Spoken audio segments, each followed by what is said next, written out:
And then the last question, Madam President, you spoke about reaching out to the opposition in Tanzania, something that South Africa did post pre-1994.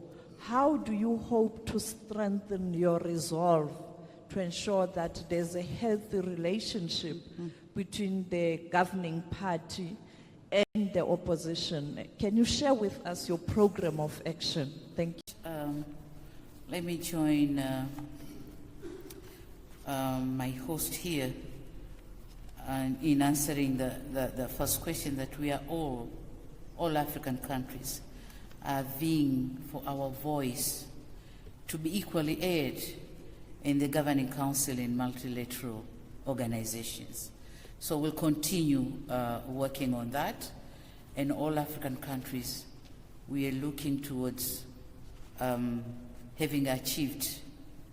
seats in Governing Council in multilateral organizations. Coming back to your question on the healthy relationship between the government and oppositions in Tanzania, let me say that Tanzania has always been peaceful and stable.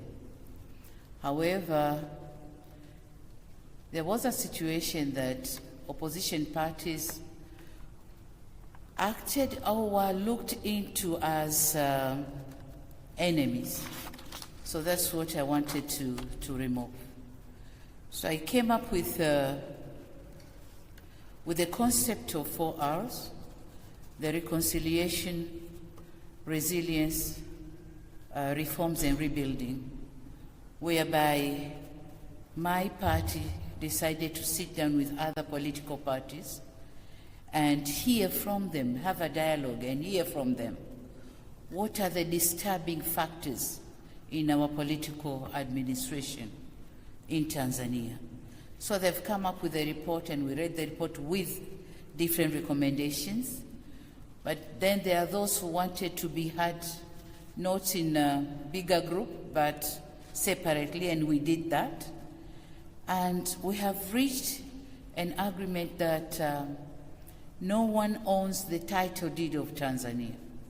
Tanzania as a country is for all the Tanzanians, and we all have to contribute towards development of the country.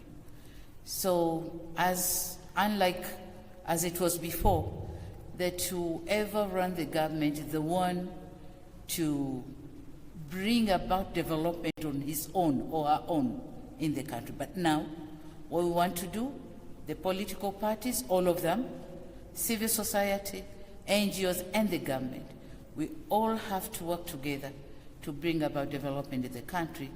And I'm glad to say we have achieved that. On 8th of March this year was an International Women's Day.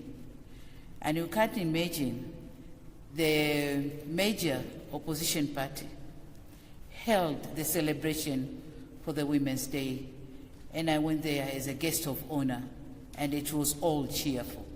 And we have agreed to join our efforts to build our nation. So that's the situation. Thank you.